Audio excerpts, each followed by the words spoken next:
What's up, Truth Team? It's your girl, Mickey Truth, SC's #1 urban blog and the queen of paperwork. And I was sitting here as I started looking, seeing that a lot of blogs talked about this. But I realized in this situation, in the murder of Jabina Brown, aka T Grizzly's aunt slash manager, it hasn't been televised like that. Even the local news in Detroit haven't provided any updates. If you Google the murder, nothing pops up since like 2019, 2020 for this case. So I find that peculiar. Now, I'm not shocked that YouTube and the blogs that's in this sector of YouTube um, is going crazy with it. But normally, even in the most like the less talked about situation, especially with murders, you can find some type of update clipping of it somewhere. Okay. I just took my time and looked through Detroit 2 News and nothing. So for a person, you know what? Let's just get into it. We have Mickey Truth. Who is this? You got Mickey Truth kicked out. Shout out Mickey. Let's get one thing clear. This your girl, Mickey True.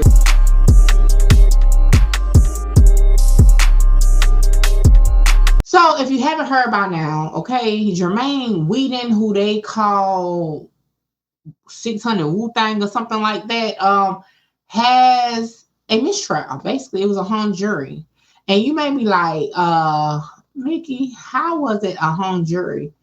And I'm gonna be honest, I'm still waiting for the documents to come available, okay, so that I can really look at what took place in court.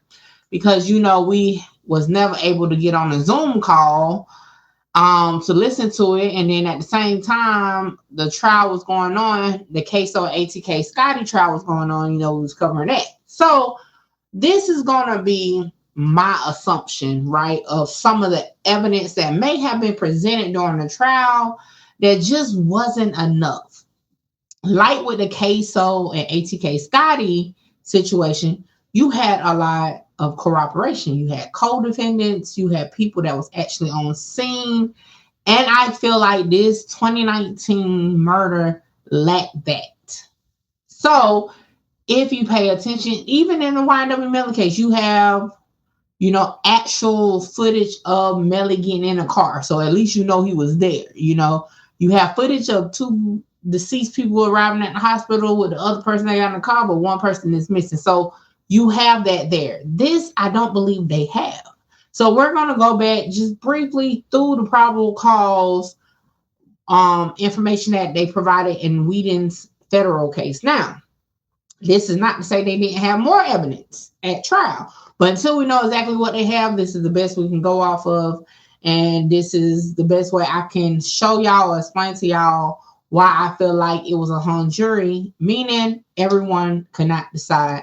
For those who may ask, I do not know the ratio, if it was, 5 and, 7. I don't know, right?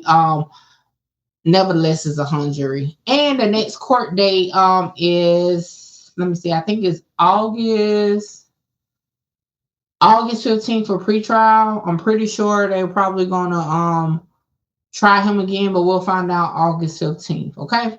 So we go back here. Now, as you can see here, it says Black Chrysler 300 sedan parked in the corner, and the driver was pulling a female victim from the rear passenger side of the vehicle. So at this point, you have the driver and the victim that was there. One is deceased.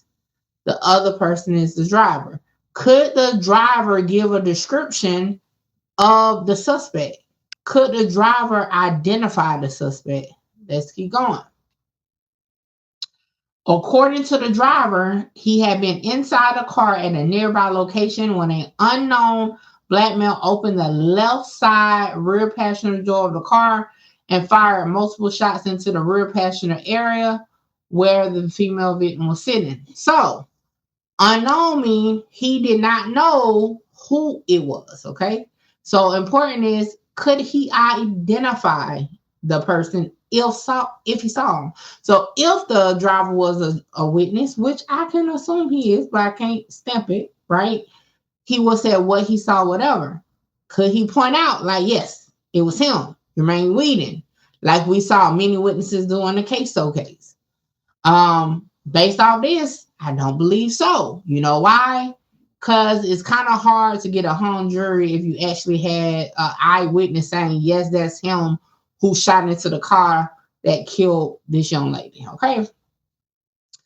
Now, the driver drove away and called the police as he drove away. So that right there don't give me real hope that he saw too much of nothing, because his back was turned, obviously, right? So they were able to find the casings and all that. Now, remember that Weeden was found with the murder weapon. However, just because you got found with it doesn't mean you did it, okay? Because again, the eyewitness testimony is important. Having a person physically see you in the area or something is important. So and then he got caught in Chicago with the weapons. You know, ain't no telling how many people could have exchanged that weapon by then. Now, again, that's just how I'm looking at it, right? All right, so let's keep going. All right, let's go down some more. Now, from August 2019 to February 2020, they had no leads on this case. None whatsoever. Until they got feedback that 2 months after the shooting, which was in October of 2019, they seized the weapon, which they confirmed to match what was put into the system. So, again, no really clean information until they get the gun back.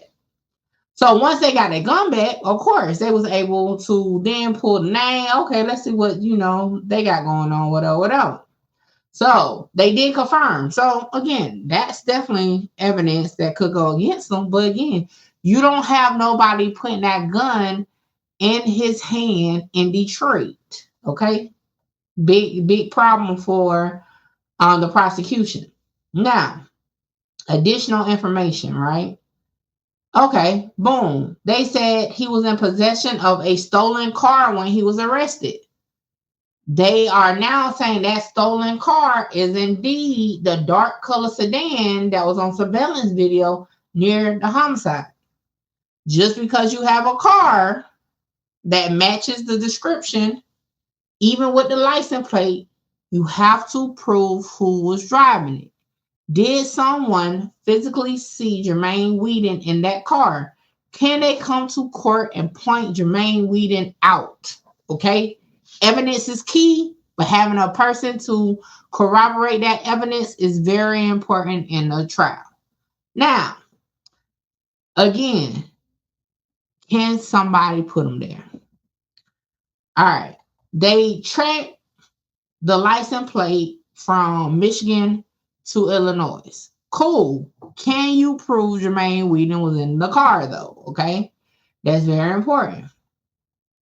Now, the next thing they go into is the telephone number, right? They say, hey, this telephone, according to, the cell towers and all that, this phone number matches the track of the video surveillance footage that we had. Again, just because somebody now, again, all of us can say, well, if your phone was there, you was there, right? But in the court of law, you have to prove the person has possession of the phone. In Melly's case, we see Melly on camera with a phone in his hand.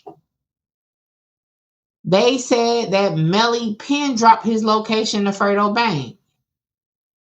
The phone left the car prior to the hospital, right? So you see how you can pinpoint to make the illusion that this phone is with this person. We haven't heard no evidence that Jermaine Weeden had his phone that day. We can assume, but in the court of law, you're not supposed to assume when you're in the jury, okay? But we can assume he had it, but it's definitely some reasonable doubt that he may have left it in the car. I mean, hell, people leave guns in cars all the time. So we learned that from the case. Okay, so again, that phone number is traveling to Michigan, but doesn't per se say that Jermaine Whedon was. All right. So again, they definitely had some probable evidence, but again, I think what this case lacked was an eyewitness to actually identify Jermaine Whedon at some point during this crime.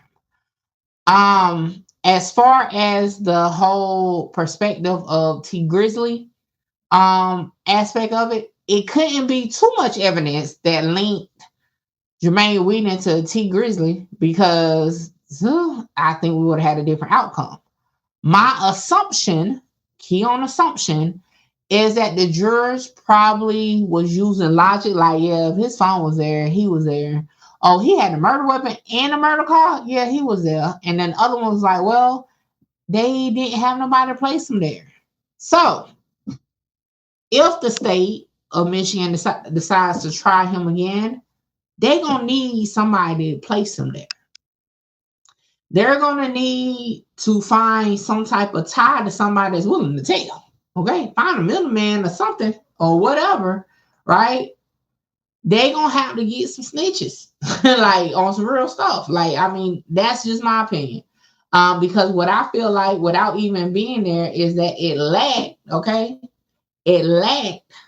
eyewitness testimony to place Jermaine Whedon. Hell, to place him in Michigan altogether. Could have been a store. Did he stop and get gas? Like, you know what I'm saying? Like, it has to be lacking that. That's just my opinion. Again, once the documents of the transcripts come out, we'll break it down. But for now, for those who've been asking me, this is how I feel why he got a mistrial. And he'll probably get another mistrial if they don't get an eyewitness on it. Okay? With that being said, y'all tell me what y'all think in the comments. Like, comment, share, subscribe, tell a friend, I'll pull up on your girl, Make It True. Catch you on the next one. And like I said throughout the video, that's my opinion. And if you don't like it, guess what? This is the weakest. Give a fuck about what they scream. Holla! Shout out Mickey. Mickey, you gonna be big. Like, yeah, I'm trying to conquer the world. Coming from where I come from. Hey, this your girl, Mickey Truth. #1 blogger in South Carolina. What's up, Truth Team? I am here, okay? Back to get a touch of love. Yes, I'm at Touch of Love Massage Shop, okay? Now listen, I've been getting my massages through Touch of Love for years, even before it was a shop to come to. But let me show you around, and then I got to get ready because I'm feeling a little tense. And let me tell you, if you work in like call centers, streamers, YouTubers, sitting at that desk all the time, you definitely need to be tapping in to get your massage. So let's take a tour. So it was located in a nice business building. The suite was set up real comfortably. It was like to the back, and the candles was burning. The aromatherapy was definitely there. Okay, so I had to get undressed, and I'm like, yo, I gotta get all the way undressed. But anyway, like I said, being getting massages, Nakia is awesome at what she does, and let me tell y'all, them hands are blessed, okay? I got the full body massage, including, okay, the hot stones. And when I say that hour went so fast, I even went to sleep. And I always go to sleep during massage for some reason. But yeah, definitely needed that because y'all know I had a night ahead of me, okay? Guys, I'm Nakia. I am the owner-operator of Touch of Love Massage Services. I always start with people. I start with the information of what massage is. So massage is the manipulation of muscles. Exercise is the manipulation of muscles. The only difference is we are manually using our hands to do those activities. So a lot of people look at massage as a luxury when really it's a health necessity. So I'm more on the medical side of things. So if you're experiencing any pain of any sort, muscles is 90% of pain, so I would recommend you to come and get a massage. How can they follow you? I do have my business page, Touch of Love Massage Services, on Instagram. I have Touch of Love Massage Services on Facebook. And if you want to set an appointment with me, you can look me up on Setmore. It's an app platform online where you can book appointments. Hey, there you have it. And y'all, I feel like a new woman, but now it's time to parties. I'll catch y'all in the next one.